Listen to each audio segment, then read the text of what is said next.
Good evening, everyone, and welcome to the Caribbean Cultural Center's program, Curators in Conversation, which is a series dedicated to critical debate, dialogue, and engagement with curators of color committed to the artistic and cultural production of the Caribbean and its diaspora. I'm Grace Aneiza Ali, Curator-at-Large at the Caribbean Cultural Center and Assistant Professor of Art and Public Policy at NYU. I am Caribbean and diaspora. A quick shout out to our producer, Kat. You can hear a feedback. I can hear myself talk. Technical issues, everyone.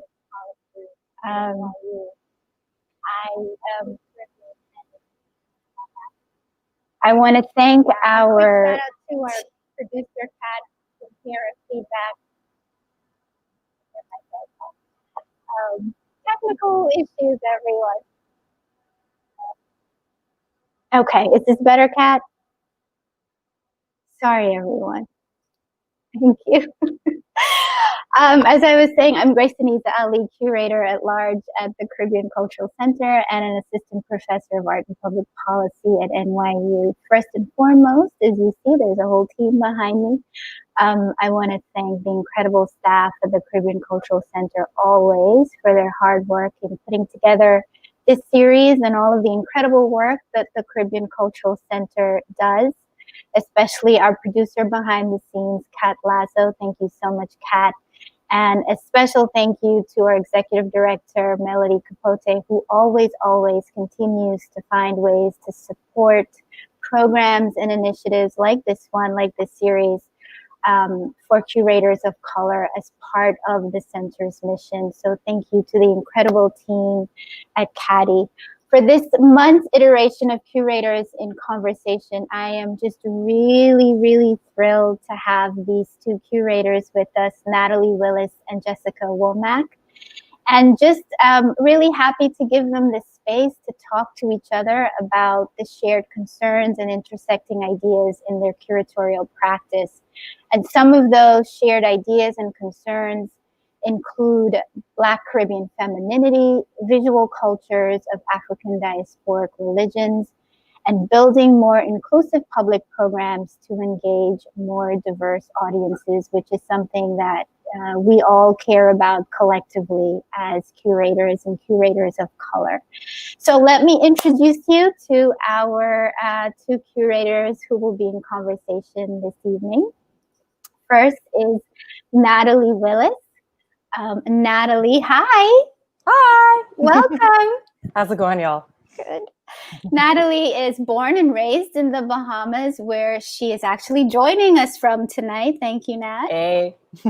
Among her many accomplishments, she was a 2018 Tilting Axis Curatorial Fellow, an incredible fellowship for curators in the region. And she's currently an assistant curator at the National Art Gallery of the Bahamas, an organization that has been doing really important and necessary work for Caribbean artists in the region. So Natalie, thank you for the work that you're doing with the gallery in the Bahamas, and thank you for joining us tonight. Thank you so much. That was a brilliant welcome. Thank you. Oh, well, you're a brilliant person, so you get a brilliant welcome. Feeling. Thanks, y'all. And joining us is Jessica Womack. Hi, Jessica. Hi, everyone. Welcome. Jessica is from that great Caribbean city known as New Orleans. I consider New Orleans a Caribbean city. Yes. So do a lot of people. She's a PhD candidate in the Department of Art and Archeology at Princeton University, where she focuses on modern and contemporary art from the Americas, with a focus on African diasporic religions. And Jessica has held curatorial positions and programming positions at the Hood Museum of Art and at the Museum of Modern Art here in New York City. Welcome, Jessica. Thank you so much. I'm excited. Good vibes already. Right? Thank you. And so we'll start with a brief opening talk and a few slides that both Natalie and Jessica have prepared for us, just to introduce us to their curatorial practice and their research areas.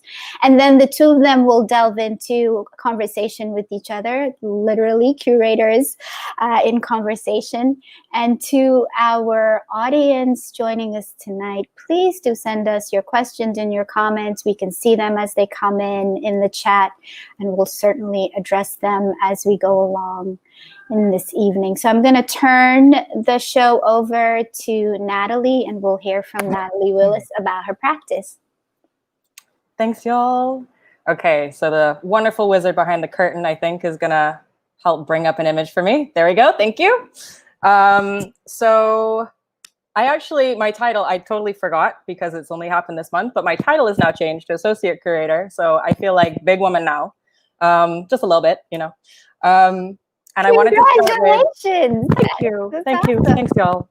Yeah, it feels really good. Anyway, so I wanted to start with just this graphic for one of the shows that we just did before the quarantine and the lockdowns began. Along with the former education officer at the NAGB, Abby Smith, we co-curated and sort of co-developed this traveling exhibition because I'm from a family island. The Bahamas is archipelagic. It's 700 islands and keys, 17 main islands that people live on. Everything tends to be very, very concentrated in New Providence. That's where probably about 75% of the population is. And it's a very small island. Everything is just centered there, including the art world for the Bahamas, the art scene, sorry, for the Bahamas, for the most part. But people are trying to do stuff where they can. But for me growing up, it was very much something that became a bit of a hindrance in applying for art school and things, because I knew nothing about contemporary art. I didn't really know much about art that was going on in the Bahamas in general, because not all of us who are family islanders, so people from these smaller islands, not all of us get to go to Nassau all the time. A lot of Bahamians in Nassau don't really know that much about the National Art Gallery, but we've been making good strides with that. So being able to take the National Collection and make it just that, the National Collection, not the Nassau Collection, was kind of a really big deal for me. And it's, you know, I think care in curating is a really, really big motivator for me. So it's like being able to, you know, try and give people the opportunities that you didn't have growing up that would have helped you, and trying to decentralize conversations and decentralize things in general is like a really big concern of mine. And it was also a really good opportunity for us to be able to, you know, share like catalogs and literature and materials. And we know how like important it is within the region to be able to have access to these things, whether it's digitally or physically. But, you know, the more literature we have coming out of the region, the better. So that's kind of what that's dealing with. Next slide, please. All right, this is an installation shot of an exhibition called Hard Mouth from the Tongue of the Ocean. It is part of the NAGB's programs around permanent exhibitions. It's an exhibition that stays up for a year. We generally focus on the National Collection. So while this is going on, we also have the traveling exhibition popping up in different islands throughout the year. Like usually we try to hit two islands a year if we can. Obviously COVID kind of threw that out of the window a little bit. This particular exhibition, Hard Mouth, was a look at, or at least, yeah, kind of trying to look at the way we can interpret the National Collection and look at our space through the way that language has shaped our space, hence Hard Mouth. Tongue of the Ocean, trying to like be a little bit poetic with how we're looking at things. For reference, for people who don't know, the Tongue of the Ocean is the name of this really deep water trench kind of that we have, like this little basin that we have that's between New Providence and Andros. And it's just, you know, it's a geographical feature, but it's also this idea of, you know, mouthing things, voicing things, the embodiment of like voicing things is another thing that I'm kind of focusing myself on a little bit. And a lot of this exhibition, in terms of thinking about language, was when I began to start to center practices that are intuitive artists' practices, and sort of thinking about the work of intuitive artists and not formally trained artists as a sort of art dialect that deserves a bit more attention and a bit more care.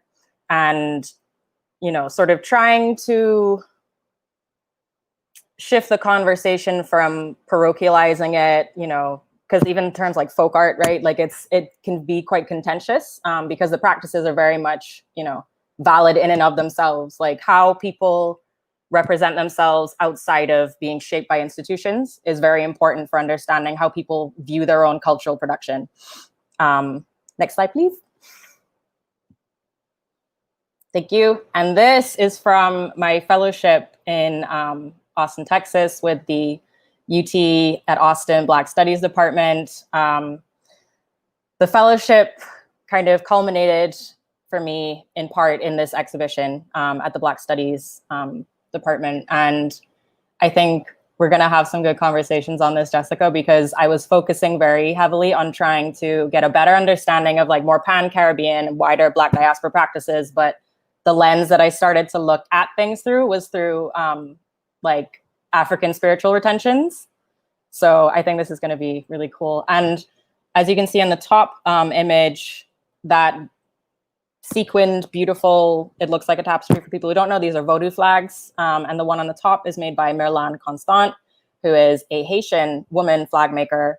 Absolutely incredible beadwork. Again, we can talk more about that later, but this was where I kind of more solidified this idea of practice, like trying to center intuitive art practices as valid as what we view, you know, institutionally recognized practices as, like, because it's not that they need the validation, but like the way that the conversation gets framed, I personally find is like very often problematic, and it ties into all the sort of difficult framings that we've had of Black people in the past in general. So that's sort of something I was starting to look through for that. Shout out to the Tilting Axis crew. Thanks, Holly, Annalie, and Lise. Plenty love. And next slide, please. So this is an exhibition that's upcoming. The work that you can see here is a sort of, there's these sketches, like sculptural sketches that an emerging artist here, Jody Minnis, is working on. And she is looking into, it began with looking into these like salt and pepper shakers that show like a Black mommy, and they're called Bahama Mamas.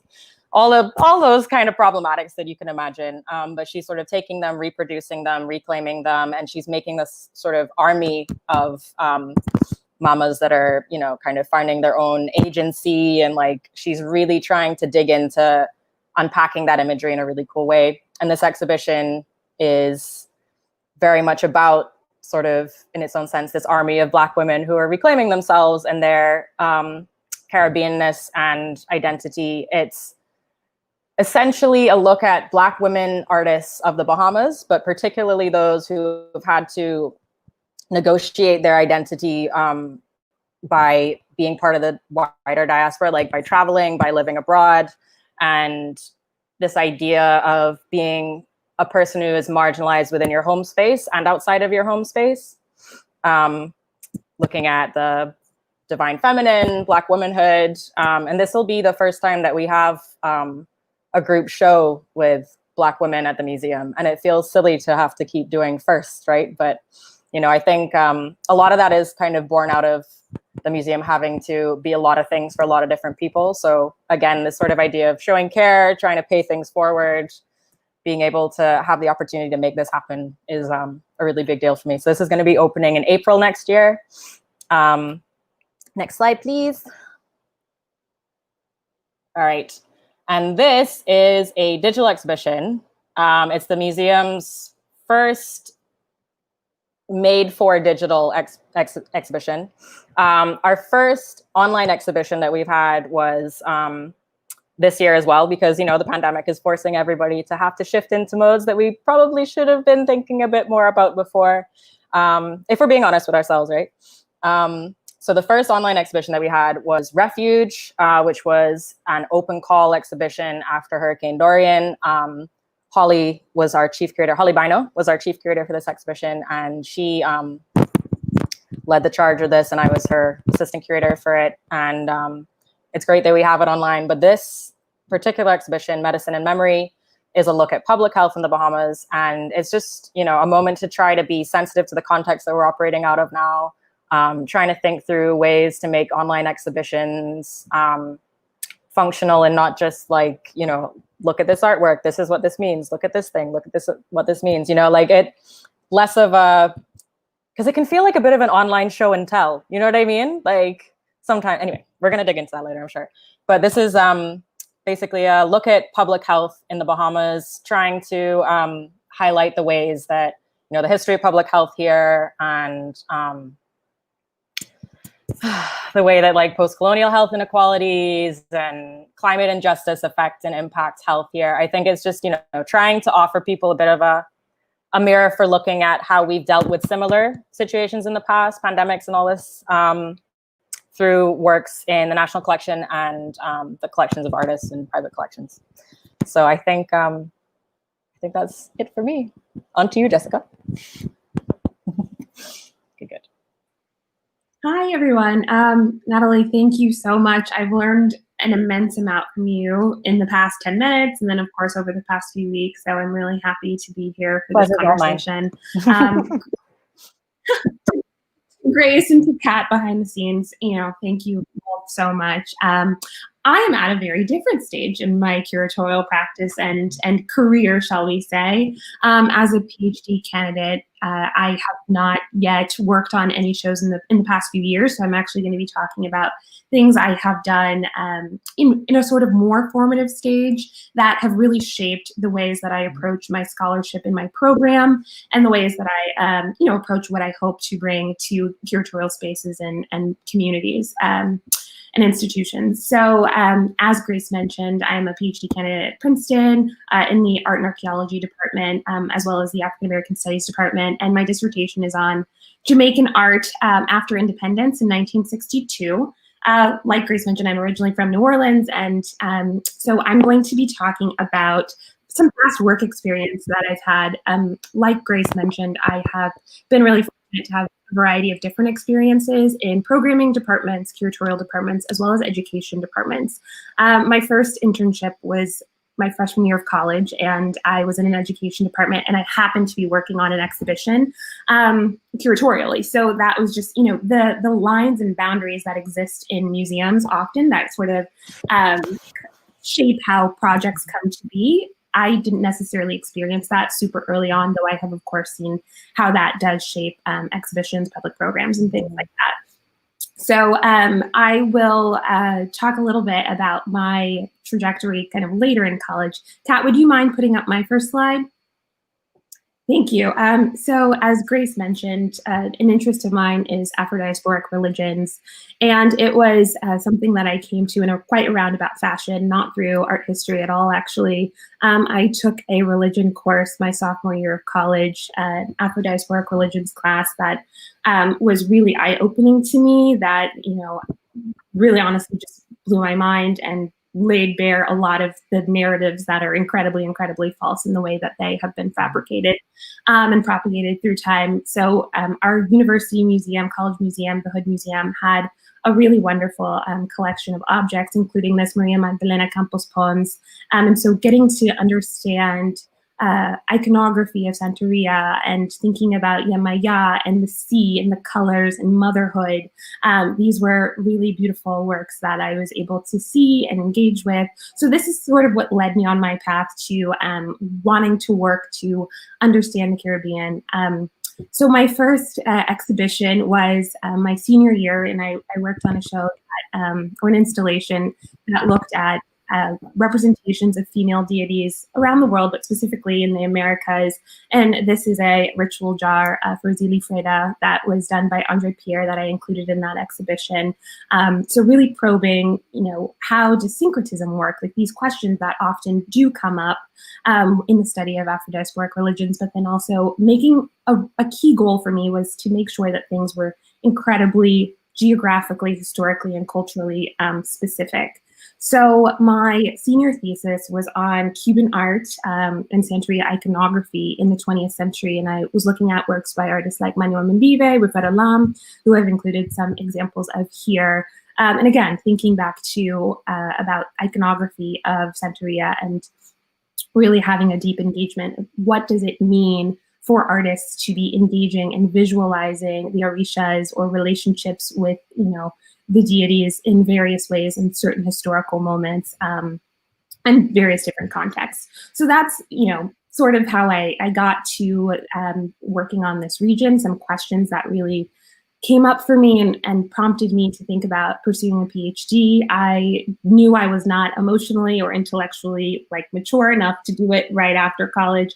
So I took some time off, and I was able to work for a year at the Hood Museum of Art, and then at the Museum of Modern Art in a variety of different ways. Kat, can I have the next slide, please?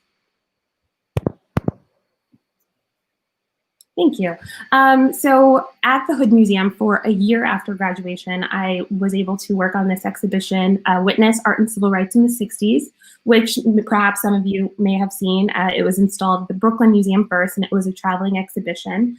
And, having an exhibition like Witness that dealt with civil rights in Brooklyn versus an institution like the Hood Museum, which is in a completely different location, space, different population, different audience. It was a college museum. So I was brought on as a recent alum to kind of think about how to engage the student population in the exhibition to make sure that students felt like the space was there, that they could have a variety of different sorts of conversations.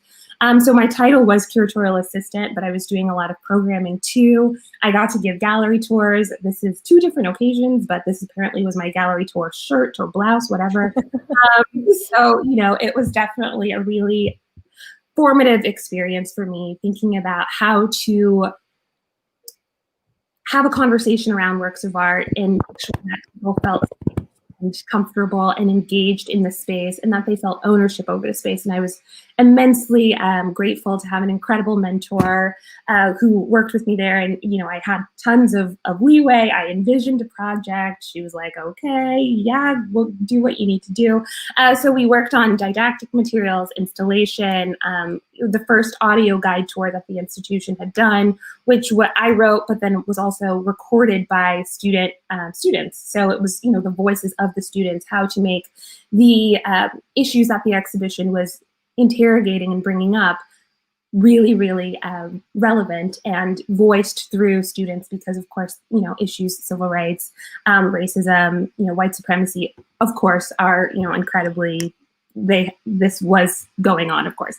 So yeah, these were things that were really exciting to me. I also got to work on an installation that was sort of auxiliary from the Hood Museum's collection in order to kind of ground it more in, what the Hood actually had in its collection. Yes, so that was sort of, again, the formative experience, thinking about programming, thinking about curatorial work, thinking about education. Again, the gallery tours, I worked with college students, community members, so people who were, just lived in the neighborhood, some people who would come into the galleries. We organized a program for individuals with Alzheimer's and their caregivers, modeled off of a number of different programs. I gave, talks to high school students, to elementary school kids. So really working to understand how to make the material and the art engaging and dynamic for individuals from a variety of different backgrounds, ages, perspectives. It was a really interesting opportunity to understand how to make the space be a living one. Kat, can I have the next slide? Thank you. So in thinking a little bit about future projects, now the past few years in my program, I've been really working independently and of course through the program as well to become more aware and knowledgeable of the region, of its history, thinking, across the hemisphere, but then of course going back to what I was saying about local specificities and particularities. I've been able to travel and make connections, which I'm so grateful for, to so many people who've been incredibly generous with their time and knowledge. And this has really, shaped the way that I am starting to think about, questions about what does it look like? What does curatorial work look like in 2020 or 2021 or going forward, especially in, the context of a lot of conversations that museums, or hopefully museums in the United States in particular, are having right now, thinking about access and inclusion and, the stories that are being told. So something that I have been thinking about and working on that was really spurred by a conversation I was fortunate to have with Deborah Cartwright, whose work, White Sheets, is on the bottom left-hand side, thinking about of course, a fundamental role that Black women were made to play in building and shaping the modern world through, forced labor and enslavement. And so thinking about, I'm really curious about the ways that a number of contemporary artists, like you see here, Dori Manaya, Andrea Chung, Deborah Cartwright, Renee Cox, in various ways are interrogating what does it look like for a Black woman to rest, or a Black woman to relax or evade sort of modes of capitalist production, or what does it mean to, in the case of Andrea Chung's work, to actually remove the Black women from this historical photograph from the early 20th century. And how does that actually call into question, everything that all the foundations of dominant, historical narratives about how things have come to be mysteriously, because of course, Black women's labor is so often erased. So these are some things I'm thinking about. It's totally a work in progress. Again, I'm very much at a different stage than Natalie, but I am so happy to be here in this conversation, and I'm very grateful for the opportunity to be thinking about these things and also to be participating in this conversation. So thank you. No, that was brilliant. I'm not gonna lie. And also, we're just in different lanes rather than different stages, I would say, if that makes more sense. You know what I mean? That's kind of you. Sure. Yeah. No, for real. Because also, I have sort of PhD gleam in the eye for the future as well. So it's just different ways of coming to very similar things, I would say. I totally get that. Yeah. Mm-hmm. Well, I love learning from your lane. I have many questions. If I can jump in, I'm happy to. Go for it. Yeah. Okay. Natalie. Yeah. Thank you. And I'm curious, when you were talking about working at the National Gallery and sort of the really intentional way that you all seem to be going about making sure that things are circulating, that you're connecting and having conversations with people and institutions on other, the Family Islands. And so I wondered if you could talk a little bit more about what that process looks like. How has it looked in the past, if you're okay about that? No. I mean, we have to be honest, right? I feel there's no point sort of having these kind of conversations if we're not going to be a little bit frank. It's there's things that make everybody uncomfortable, but you kind of have to, very much now, I think this is the theme, is that you have to look in the mirror as anybody who's working in any kind of institution, right? So for the sort of, right, first of all, okay, let's just start with this. It's a young museum. It started in 2003, and it's a national institution, right? So just that alone, it took, 30 years after independence to decide that you need to have some way of, nationally identifying yourself. I think that speaks a lot to, it's uncomfortable, it's unpopular to say, but it's the truth that we're very much a lot of the Caribbean, we deal with being from a very sort of tourist-driven economy. And it's my feeling that a lot of the way that we identify ourselves as Bahamians when we're growing up is very much rooted in the tourist picturesque, especially thinking about the work that Dr. Krista Thompson has been speaking about in An Eye for the Tropics.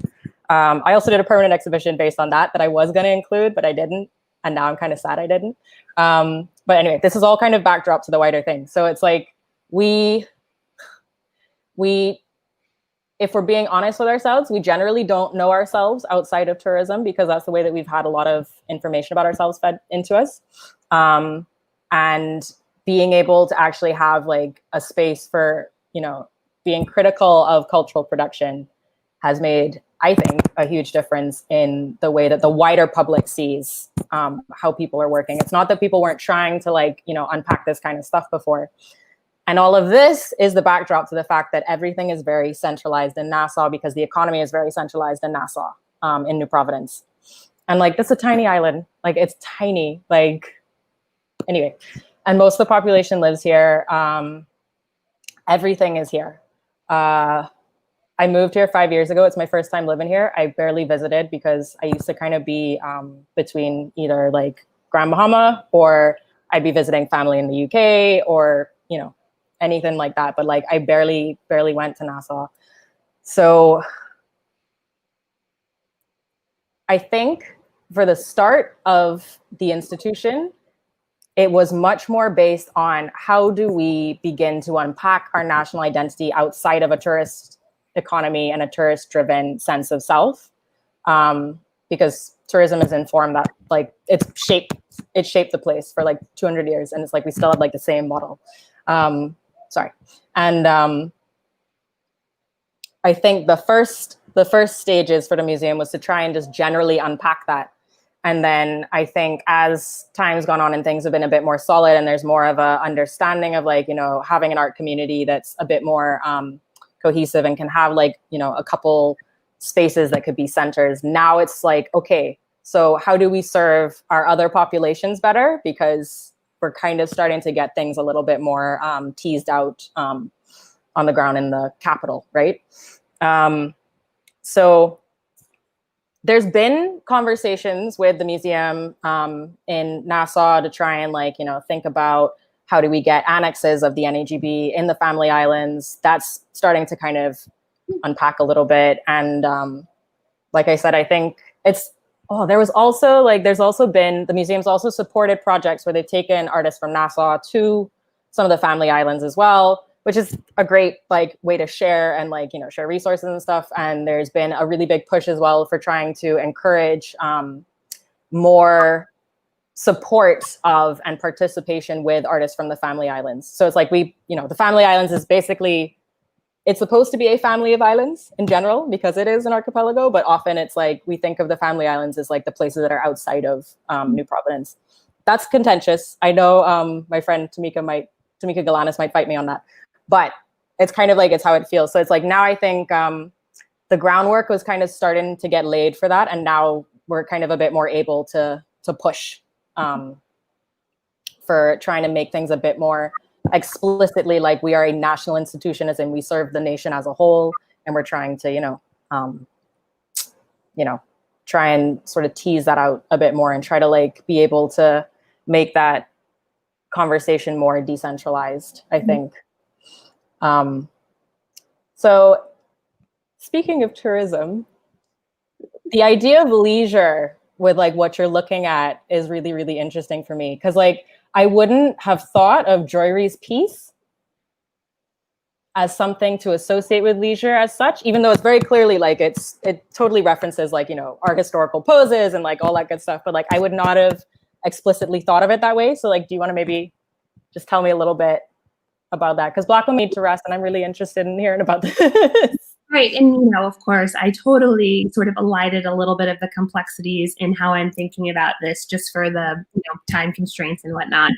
I wouldn't necessarily say, I think you're absolutely right. Thinking about the art historical references with the sort of lounging and gaze, the way that even in just that gaze and the way that the gaze has, you know, historically for women in paintings who've been depicted has been sort of a revolutionary or like a radical gesture, has at least been discussed as such.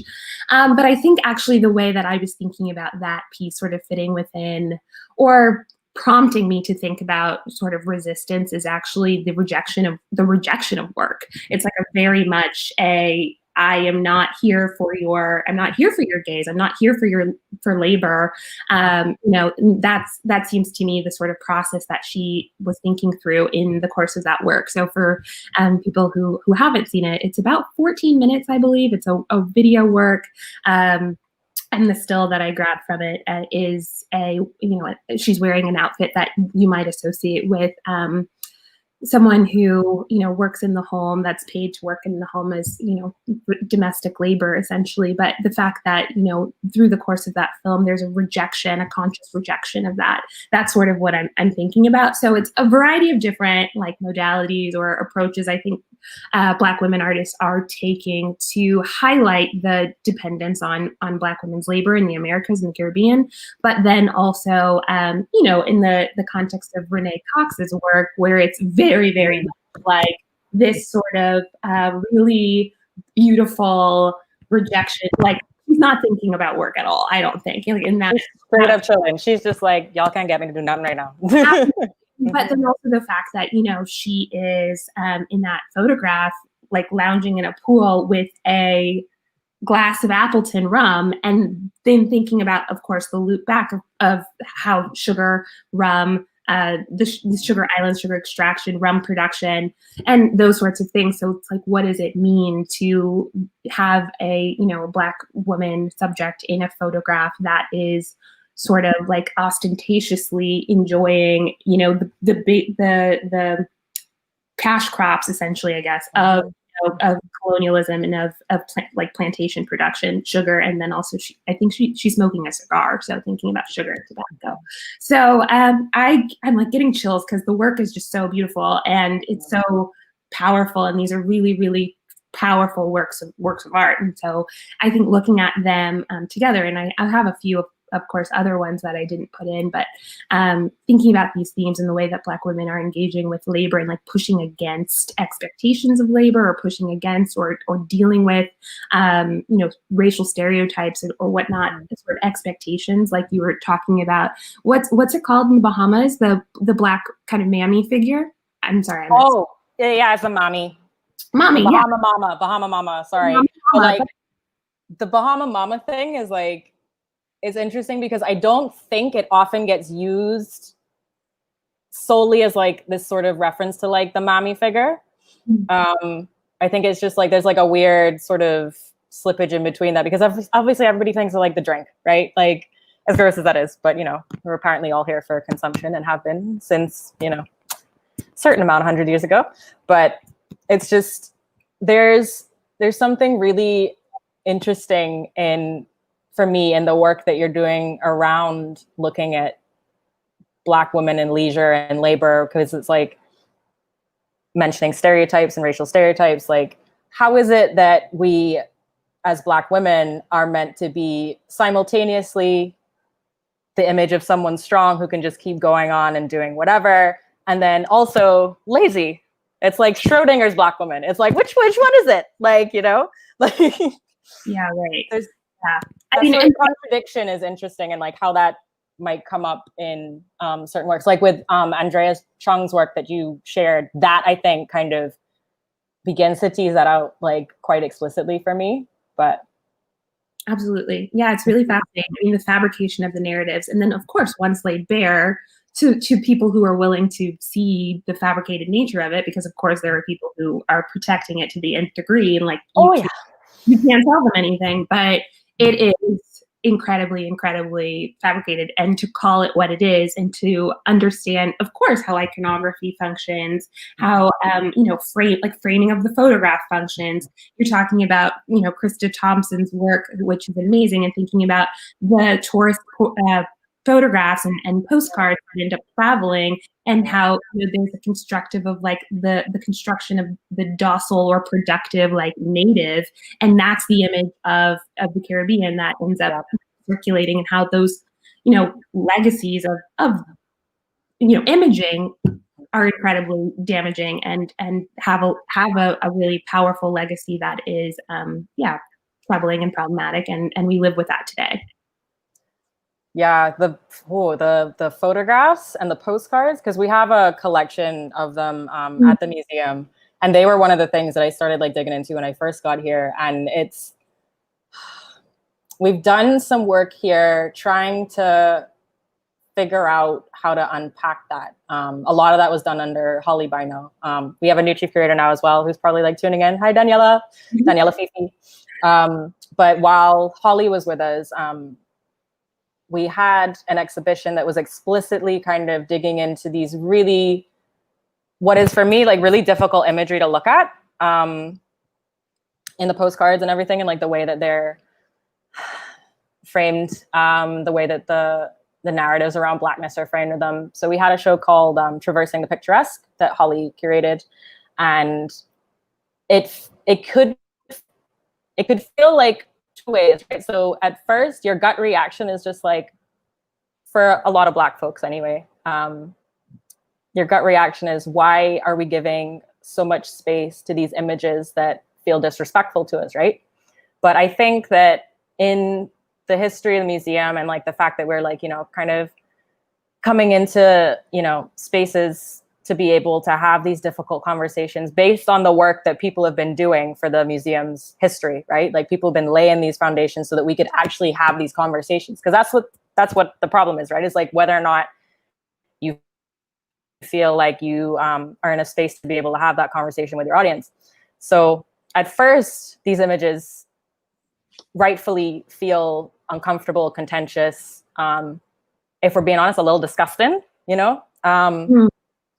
And through giving them some space in terms of like being able to properly unpack the way that like these things are produced, it feels less like we're supporting and propping up the imagery that's in them and more just trying to give an awareness to why these things feel uncomfortable, yet we identify with them.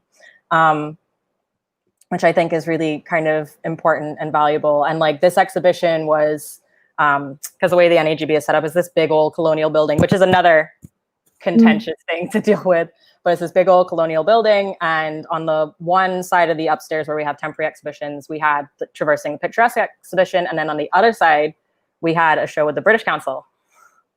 And you could read up on it. There's some tea to be had there, but pun not intended, but welcome. Okay, but like,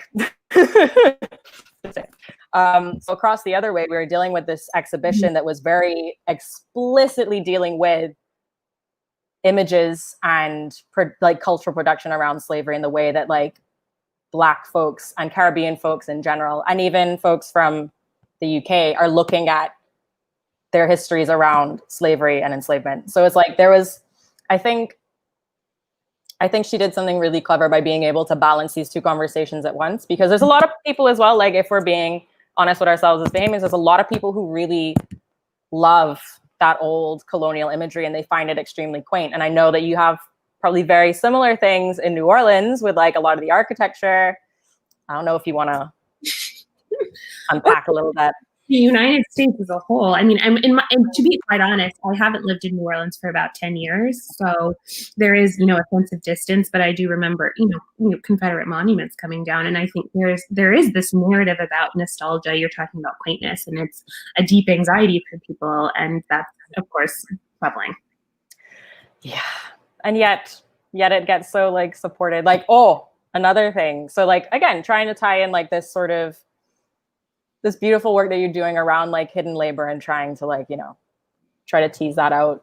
The statue of Mr. Father of Gynecology coming down, right? So like the permanent exhibition that I'm working on now is very much looking at public health and like all that. And it's just like, man, statue, elevated, literally was experimenting on Black women without anesthesia. And some, like there was one poor woman who like had as many as 20 surgeries, right? So I think there's a lot of common ground, I think, between what we're both looking at when it comes to the exploitation and the sort of entitlement to like Black women's bodies, whether it's for physical labor, whether it's for medical experimentation, whether it's you know, aesthetics, bodies. Yes. Ooh, that's the next thing. Because yeah, for sure. Absolutely. I'm very fascinated about the public health exhibition and thinking, you know, a little bit more about how that is coming into being. Sort of what are the archives maybe that you all are working with, or what are the questions that you're seeking to sort of answer through that, you know, through that exhibition? Like what form will it take? I think you might also enjoy the potential spiritual angle on this. And that's actually something I want to ask later. I'm going to like earmark it now, but I want to know if it doesn't feel like a hippie or dirty question in curating is like, I want to know what your spiritual angle is on your curating. But just to answer what you're saying first, the public health exhibition that we're doing is, yes, because of the context of, you know, the pandemic and everything, but also because of the fact that the NAGB, the National Art Gallery Bahamas grounds, is we have an art park, like a sculpture garden, that is on the site of the first hospital in the country, which was called the African Hospital. And, you know, through reading up on this hospital, through the work of Dr. Harold Munnings, who's a really, really enthusiastic human being here, who's really, really into the history of public health here, and the work of Gail Saunders, who's also like a really quite noted Bahamian historian. What we found is that, like, and this is, I think, the case in general for the tropics, but what we found is that the African Hospital, which was obviously made specifically for the treatment of enslaved Africans, that in itself can feel quite dirty, because it feels like, you know, you're literally just making this to protect your investment, right? Which is gross. If we're being honest, it's gross. It's like, that's the only reason? Okay, cool.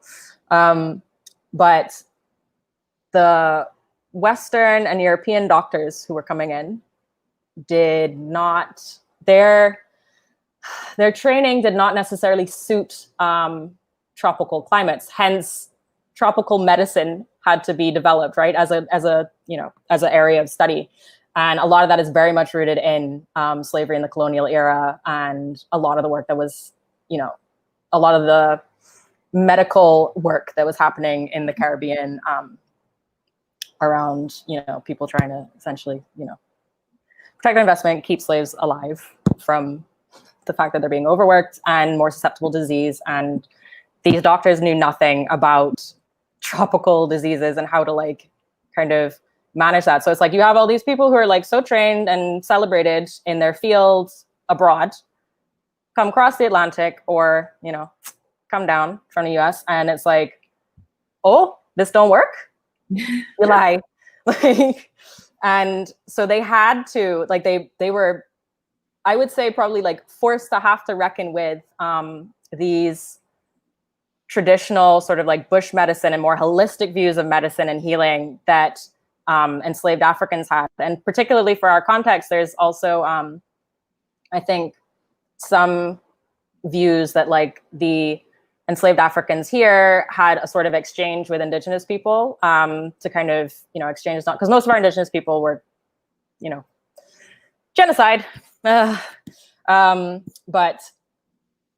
there is this idea that there was this exchange. So it's like, you not only have like indigenous knowledge of like this land, you also have like Black African indigeneities coming in and kind of tying into that. So it's like this space, while it was constructed in a way that was, you know, out of an intention that might not have been entirely humanitarian, it ended up having to be this space that became, in a certain sense, a sort of sacred space for Black healing in a certain kind of way, because of the fact that, like, essentially Western medicine had to at certain points bow down to Black African healing processes, right? Like the practices. So I think there's, I think of it as a very like spiritual ground, because we know that like a lot of like the African spiritual retentions and stuff that we have, like, and here Bush medicine is still like quite a big thing. And it's basically one of the big things that came out of this is it's always been tied to public health here. Public health has always been tied to Bush medicine, which is really funny because it's just like, people love to write off like your Grammy tell you boil up these 3 things and drink it and then you'll be better. And it's like, but it's the truth. Right. So yeah, anyway, sorry, I'm like rambling now, but like, I just want to know for you, like, especially like since that course that you took on African spiritualities and spiritual practices was so like formative for you, is like, how do you view, if at all, a spiritual angle in your practice? Right. Yeah, I think it's such an important question, especially as we think about being accountable to the people and practices, beliefs, cultures that we're writing about or thinking about. And, you know, personally, I was, you know, this is like a personal stuff, right? I was raised like Southern Baptist in New Orleans and grew up, you know, just it wasn't active. It just was this passive sort of narrative about things not being appropriate, or, you know, very like, you know, being from New Orleans, voodoo. I mean, the narrative of voodoo that I got growing up was very much not something that I believe or even pay attention to past like critiquing and, you know, trying to change that narrative or, you know, discuss in a more critical way. So I think such a critical part of my education as like a scholar, or but also as a person, as a Black person in the Americas, as a Black person in this world, has been, working myself to challenge the ways that I have been like indoctrinated to believe that African, diasporic spirituality or African spirituality is not something that, that we want to be doing, that sort of thing. And so I think that that's such an important part of a decolonial sort of, mental practice. And like, I mean, I have, again, it's personal, but it's scholarly. Like, what's the intersection? There's a lot of intersection. There's no such thing as like just objectivity. We all have our subjectivities, and the more we share that, the more everybody else knows how to like translate that kind of stuff. That's, yes, completely with you. Personal is important, especially for Black women. Absolutely. And thinking, I talk to my mom and my aunt, and they're talking about, the ancestors were like, they evoke people, and talking about, their greats or grands or whatever, or people who have passed on before. And, those sorts of ideas, that's so deeply rooted in, I mean, that's like a diasporic practice insofar as I've been able to tell, like the narrative, the conversations I have with Black friends who are from other places in the Americas. And of course I cannot speak and do not want to speak for everyone, but there are some times where I'm like, we say it like that too, or whatever. No, I mean, like the linkages and like, the sort of that connectivity is like, it makes you feel this sense of like homeness, and like Black is like the home, right? Like not just like your physical location, not your geographical location, because like the nationalism doesn't help any of us, even though it very much affects the way that we like view ourselves, right? It's like, it's real, but it's like, it's not the thing that needs to be like up here. So, but like what I'm definitely hearing like from like, how your family speak about like, different ancestors and stuff, it's like, that's downloads, right? It's like, it's things that we're getting from people from way back. And like, I honestly personally believe that the work that we're doing now is like, it's not just us, right? That's why it feels so important. I think that's why we care so much. And I can definitely tell us why, spirituality takes such a huge sort of part in your practice, which I'm really, really, really, really happy to see. Yeah. I can see why y'all paired us up. I love this. But I will say, just to kind of throw it in there, because something that I think is very important for the way that I frame my research and work on the Caribbean is, I'm a Black U.S. American person, and there are certain understandings of race and of dispositionality, being from the South, things like that, how I was raised, and something that we don't have enough time, and I don't really have the language to like get into the depths of it. Someone ask a question, please. Thanks. Just putting that there. It just is like, there are, of course, locally specific notions of Blackness, of racism, of what race means, of what language we use, like what it, I go, again, I work on Jamaica, and just like the way my body feels different in Jamaica versus in the United States versus, in certain parts of the United States, or, those are things that as I think and as I write and research and whatever, it's just a very fascinating thing to just be constantly aware of, because of course I don't want to erase any differences, distinctions, because they are so fundamentally important. There are, you said, different lanes, but the lanes are so important, and those particularities are really key. So anyway, that's just to throw it in there. No, completely with you. And like that sort of understanding of, like, yes, the specific contexts, have their, they're really specificities. They have like their thing, but it's like that doesn't get subsumed by the bigger picture of Blackness. Like, yeah, no, it's, I think all of it needs to be celebrated at once. And it's like, you can be sort of more maximalist with it, but you can also kind of pinpoint specific things. And I think it's important because I think the connectivity is important, which is clearly what's kind of coming out of this. Sure. Can I ask you one more question? Yeah. Yeah. About the tongue and the mouth and your ideas. It seems like from kind of your exhibition history and explorations, the way you're asking questions, this focus on, language, but then also the tongue and the mouth. And I was wondering if you could speak more about how you're envisioning the distinctions between like tongue and mouth and language, like what, and I also really like that it seems to be an iterative practice almost. You're not asking the same thing, but it's a question that's in a different way that allows you to have a different sort of site of investigation. So I wondered if you could talk a little bit how you are conceptualizing those sorts of things.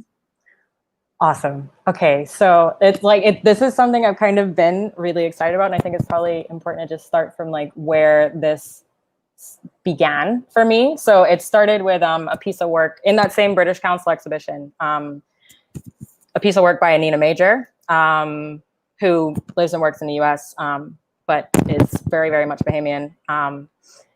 All of her work for this exhibition was around the body and Black women's bodies specifically. And she was taking these little parts. There was like a ceramic backbone. She's a ceramist by practice. So she literally made like a vertebra in the middle of the ballroom that was like, it went straight up to the top. And it was called Bessie's backbone. It's dealing with like, you know, very obvious ideas of labor. There was these two gorgeous, they looked like burst eggs or ovaries. And they were just like very gently, delicately open. And they were obviously dealing with the forced reproductive labor that you were speaking to earlier.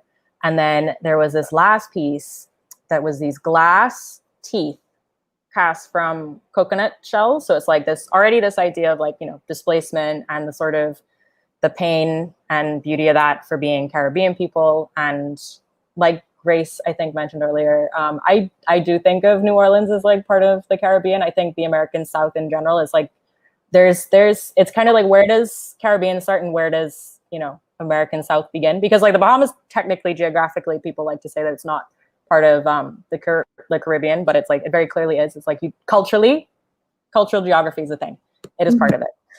Anyway, so these teeth were here, and they're these beautiful, haunting sort of objects. It's the idea of, you know, Washington pulling teeth out of his literal, you know, the mouths of like the enslaved people that he owned. I don't like using the word ownership, but you know.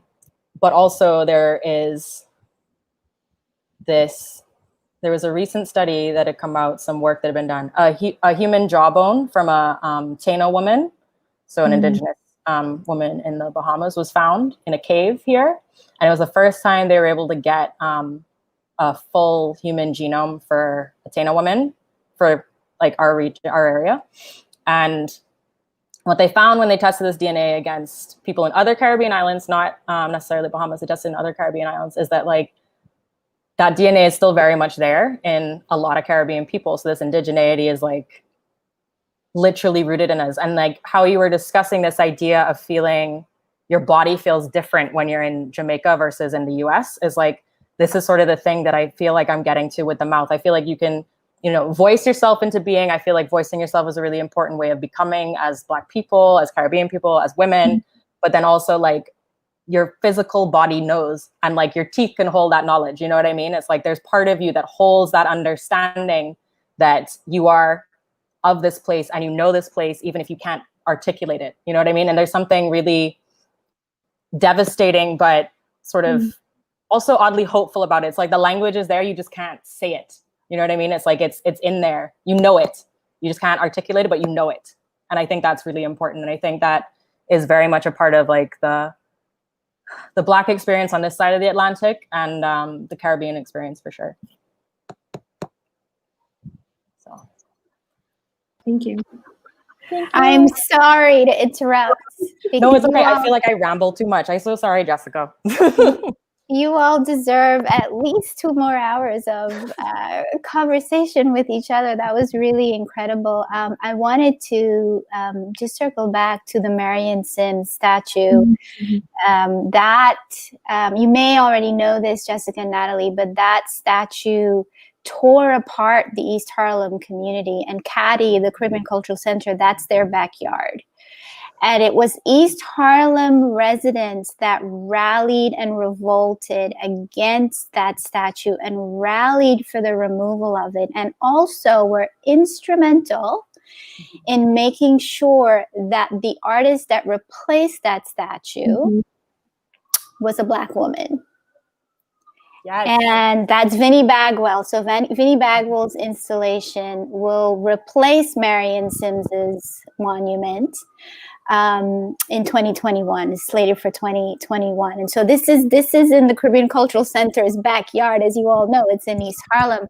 But I wanted to circle back to that as just a point that if it weren't for East Harlem residents themselves, not even folks, not as much folks in the art community, but the residents of East Harlem that said, we have to walk by this man every day as we go to work, as we take our kids to school, as we go to the grocery store, we have to walk by a monument to Marion Sims, someone who desecrated the bodies of Black women. And they really rallied to get that removed. So I just wanted to honor that, because it was such a great thing to bring in, Natalie. And we are getting some really lovely questions from our audience, and I would just want to thank them for being here with us and sending in comments. They're really enjoying being flies on the wall, watching you too, as I am. And I want to ask Luciana Ponley. It has a really wonderful question. Hi, Luciana. And she's asking the both of you, and Jessica, if you will take the lead on this one.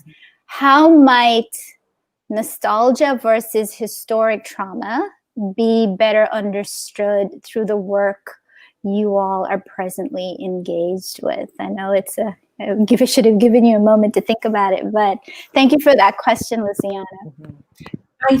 Thank you, Luciana. I think the example of Sims is actually a really apt one for this sort of question. I mean, I think the idea of historical trauma and the way that in the case of this sculpture was totally elided. I mean, there was clearly not a deep or real or conscientious consideration of how viscerally we react to these re-traumatizing, constantly re-traumatizing, visual materials or stories or whatever. I mean, it's embodied. It feels very present and connected.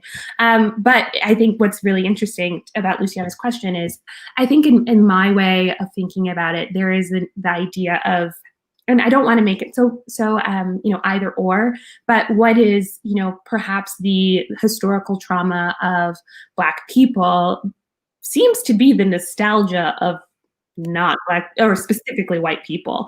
So I think that, making that tension, laying it bare, it's coming in a little bit in my dissertation. I'm thinking about actually tourist images in the 20th century in Jamaica, and tourist advertisements, and this idea of, this nostalgic, idyllic, independent Jamaica that actually, elides the trauma of colonialism that Jamaica in the 60s, 70s, 80s onward, really our people in Jamaica are grappling with. So that is how I think about it. Again, I don't necessarily want to think about it as so either or, but I see them as really at odds with each other to a degree. A lot of complications. No, I completely agree. And I was going to say the same thing. It's like, I think whether or not it comes up as nostalgia or historic trauma is very much based in essentially, like, part of it anyway, in your level of privilege or how much of certain dominant narratives you want to believe, right? Mm-hmm.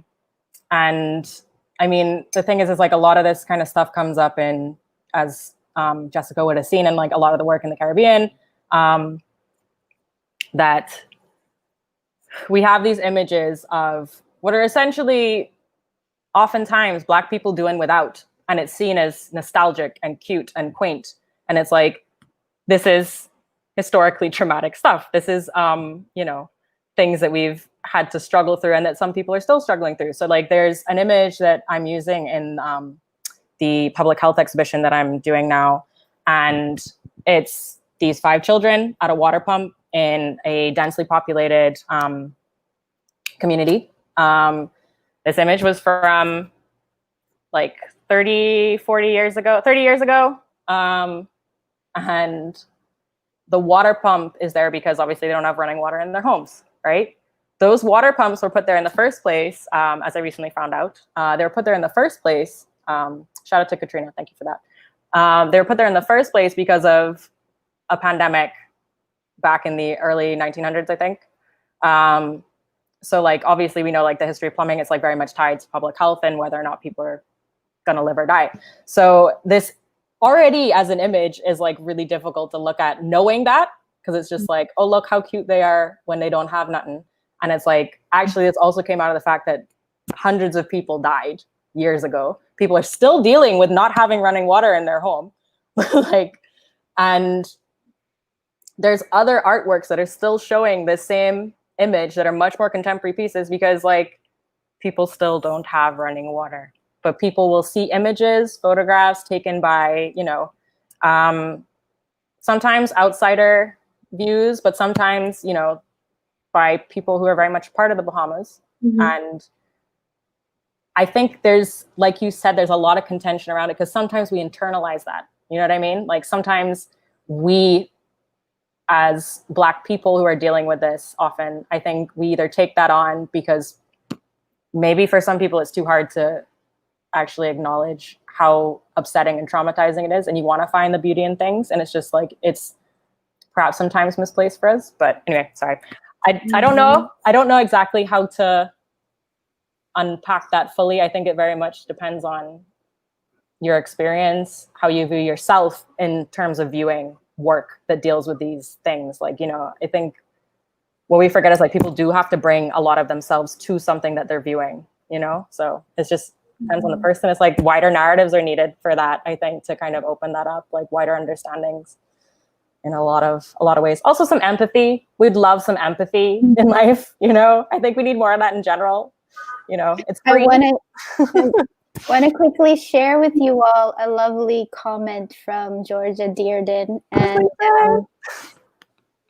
just saying that the conversation between the two of you is really fascinating and informative, and just thanking you for what you all are dialoguing about. So I have a question for both of you. The both of you are at very, very different institutions. Natalie, you're at a national institution, and all of the goodness, but also all of the trappings that that come with that. Jessica, you are at an art history department at Princeton University, and all of the history and the traumas that come with art history departments, including Princeton. And I know Princeton has been in the headlines about the things that it's trying to reckon with as well. And so we all see what's happened over the summer with museums and art spaces having this reckoning, and catalyzed by what we've been seeing with the Black Lives Matter movement. So I know that some of what I'm about to ask you, you may not actually be able to be as candid as possible because you're still enrolled and you're still working there. So I get that. But how have you all at these particular institutions been engaging the issues that the Black Lives Matter movement has brought up within the museum spaces? So Natalie, you're in one. Jessica, you're in an institution that's preparing museum workers for the future and cultural workers for the future. So in a lot of ways, the training and the conversation starts at that nascent point within those kinds of departments. So as candid as you can be, I would love for you to talk about the conversations that you have been having, the shifts that you see happening, and what your particular department and institutions might be doing going forward. Lordy, you want to go first? Do you want me to go first? All right, I'll go. Okay, so I should have prepped you for that. I'm sorry. No, it's okay. All right, so I think it's for institutions in general, it's put up this really big ugly mirror that we have to look at our big ugly selves in, right? And see how we may have been performative in some of our actions and like saying that we're supporting, but what are we actually doing to support people?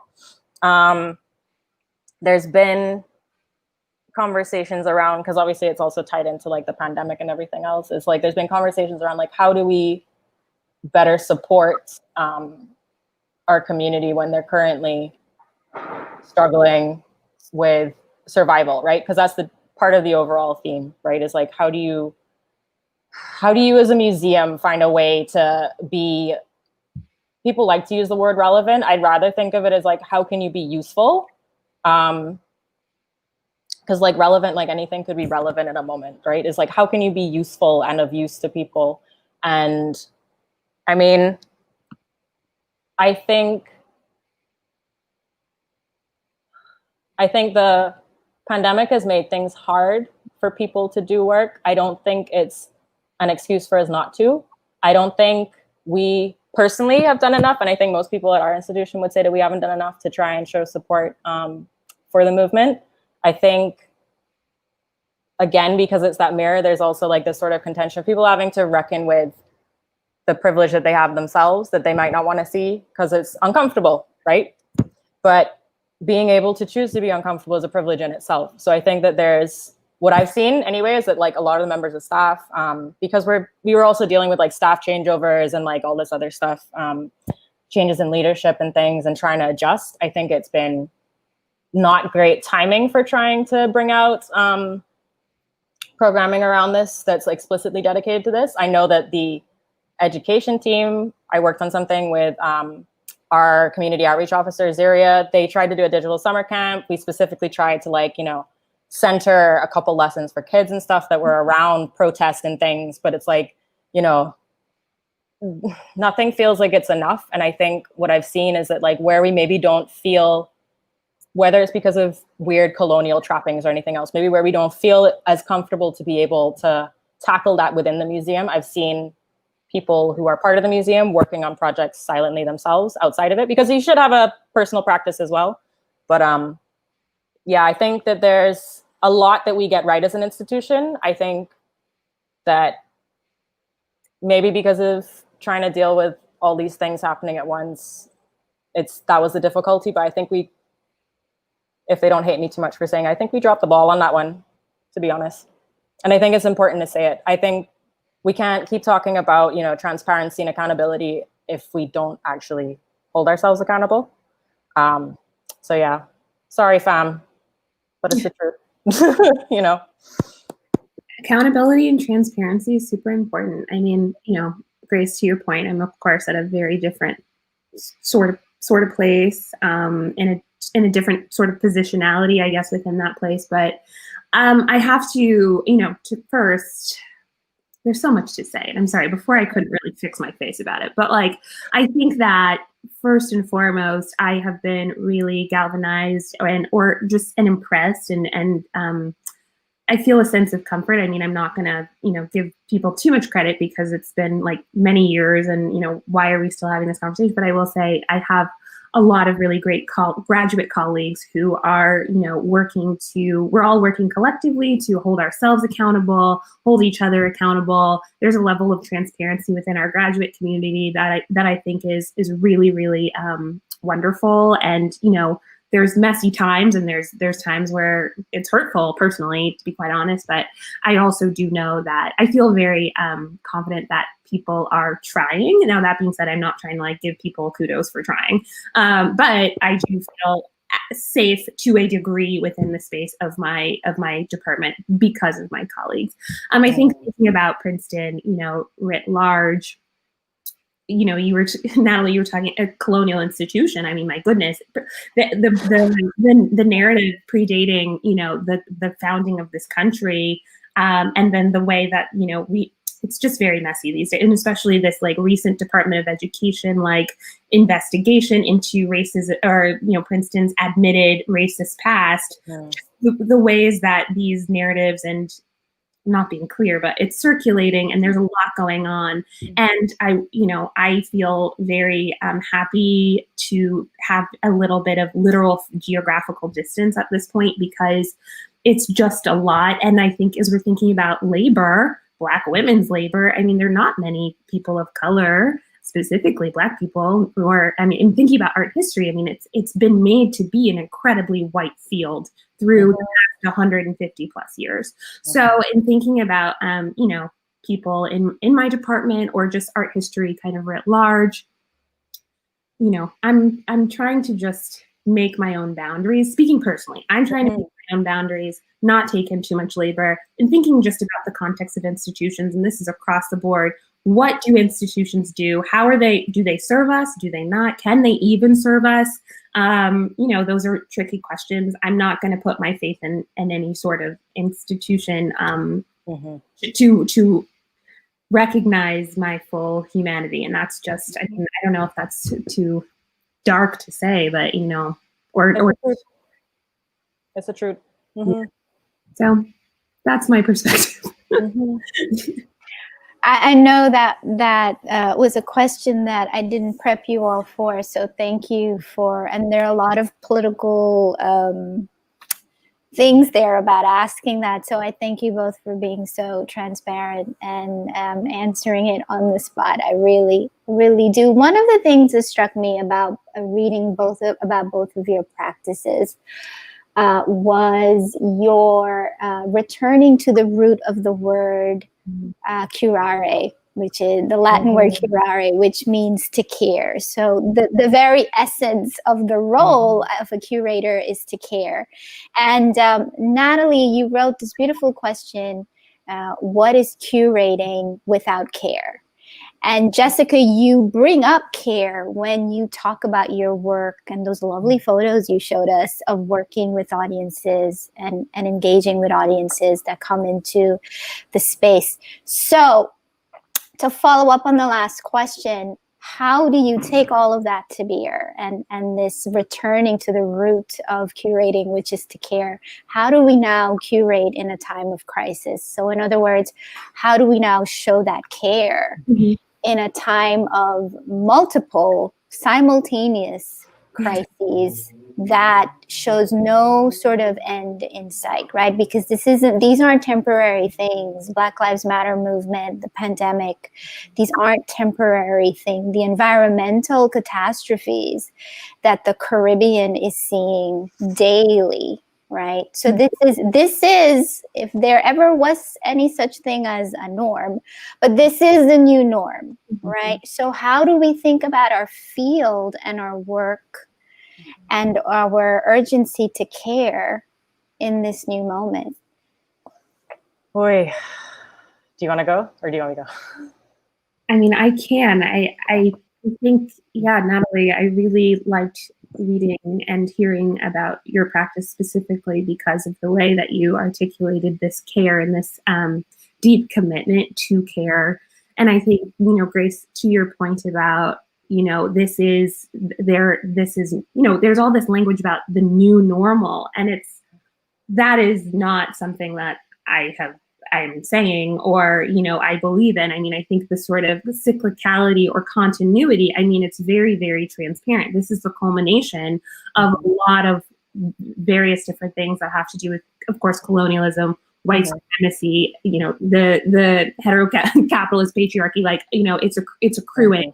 And so in thinking about how to move forward and what, things will look like in the next few years, I think, and we're kind of talking about it, of course, like listening to people, creating solidarities, allowing people to, not allowing people, I shouldn't say it like that, but making sure that you are deeply committed to hearing other people's voices and perspectives in a way that shouldn't necessarily be radical, but I think in thinking about museum practice, perhaps, before might be, and thinking about, curatorial scholarship, it's not necessarily just about, what's the deep scholarly question that I need to ask about this? I mean, what are the ways that the questions that we're asking, the ways that we're installing exhibitions, the ways that we're thinking about programming and education, how are they should, in my opinion, I'm like kind of yelling, I'm so sorry, but they should be incredibly tied to the lived reality, material conditions of the people in the community,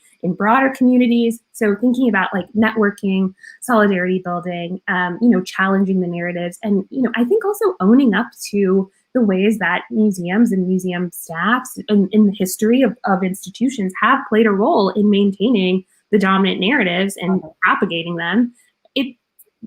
It's not bad. It is, like, it's history. And so, making that clear and the ways that does cause harm, I think that seems to me like a really important curatorial project that shows, I think, a lot of care about the trajectory, future trajectory of institutions, but more importantly, people.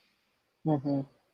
Absolutely. I think perhaps the comment there that we've gotten this is that it's like, I think, and from what I was gathering from what you're saying, is that like a lot of this has to really be centered on like community work and trying to offer either, I think perhaps now, like a way or some kind of space, be it virtual, physical, whatever, space for people to begin to process things, to begin to think through things. Cause like there's no answers. We know there's no answers. It's frustrating as hell, right? We just gotta wait. So like if your community at large, not just art community, because these things aren't disconnected and they should not be disconnected. I think that's the problem, is because it's so hard for a lot of people, like as we see in this space, like it's hard for people to feel like they have access to, the art world because it's so wrapped up in like the bourgeois, white, all that to do. I think what's really important is like making sure that kind of the elitist stumbling blocks kind of get pushed aside, especially now. Like you got the best excuse in the world right now to try and like get rid of all this, to try and make things so much less like elitist. And, it's important to try and give people space to contemplate, space to see themselves, space to be able to question, space to ask what feels like a dumb question, because the art world doesn't feel like a space where you can ask a dumb question, right? That's a problem, because like most of us didn't grow up knowing about any of this, like none. So how, like, you know what I mean? It's like that, it's this sort of, this unspoken sort of like in crowd. And that's really problematic. And I think what we're seeing with a lot of curatorial practices now is like people trying to make things not in a shallow way, but make things that people want to see, make things that make people feel seen, make things that help people actualize themselves, make things that, spaces that don't feel quite so daunting to begin to enter. And I think as well, like with work that we've done at the museum anyway, like after Hurricane Dorian, we hosted this initiative to offer mental health assistance. We're a museum, we're art professionals, we're not therapists, but we teamed up with a group of therapists, the We Got You team. I know some of them are also tuning in, because you have to be adaptable as curators, as museums, to try and make sure that you are at the service of and, seeing to these people that you are in care of, you know what I mean, that you are caring for. So yeah, I think that's at the heart of it. I've said that in way too many words, so forgive me, Grace.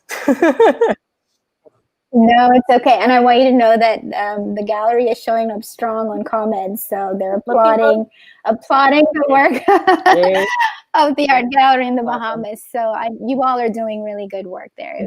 Even though we all have room to improve, right? There's always, they're really showing up strong for you.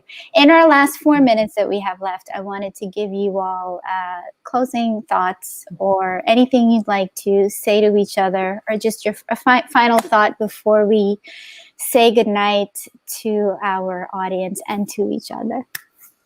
I definitely want to start. I just want to say how absolutely refreshing it was to read through your application and see this level of, this is what I personally value in any kind of work in institutions, is like when people are really actively trying to make conversations that are accessible and not wrapped up in language that makes it difficult for people to engage, right? Like you say everything absolutely beautifully, clearly, with care, but it's like, it's the meaty stuff, you know what I mean? It's like, it's very informed, it's very like rooted in all these things. And you can tell from like how you were speaking tonight, like it's just always refreshing when, you can be part of these big institutions and be, not part of wanting to prop them up,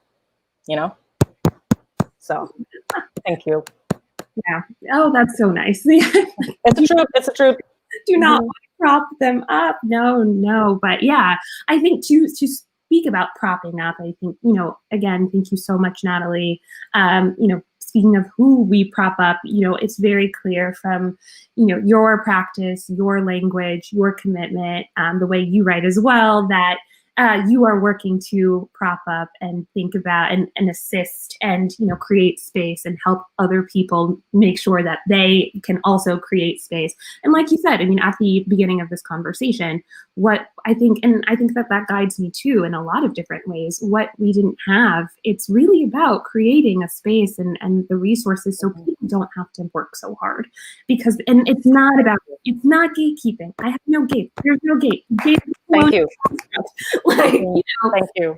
And that's very, very clear. So thank you for chatting with me and for teaching me. I learned so much from you. So thank you. Same. Thank you. This was soul affirming. I really appreciate y'all. Thank you. So John is saying it was a great talk and thank you for sharing. And then Zarir Monroe, it wants you all to know that you're both amazing and it's very informative discussion. So you all are the perfect example of why supporting curators is such an important part of the Caribbean Cultural Center's mission, and why we created this series, Curators in Conversation, and why we're doing so many other things that, you know, we'll share later to support the work of curators, but emerging, mid-career, and established. And as I was sharing with you all, as someone who works on the Caribbean, it's so nice to be able to do and create things that I wish I had when I was starting out. That's sort of my model of what do I wish I had? What are the opportunities and the platforms I wish that I had that we can now create for folks like you, because it's always been urgent. The way your mind works, the way you care, that's always been urgent and needed. But I think we all agree that there's something very different happening now, where that mind and that care and that worldview that you all share is needed now more than ever. So I want to thank you, Jessica, and thank you, Natalie, for being part of our Curators in Conversation. This was so wonderful. I wish we had more time for you. The comments are echoing how much they wish we had more time. And as always, all of the CCCADI staff behind the scenes, thank you so much for always supporting this program and supporting this series. Have a good night, everyone. Good night, audience. You can always watch the replay on CCCADI's YouTube channel. This will be there for you. And we hope to see you soon for the next Curators in Conversation. Good night.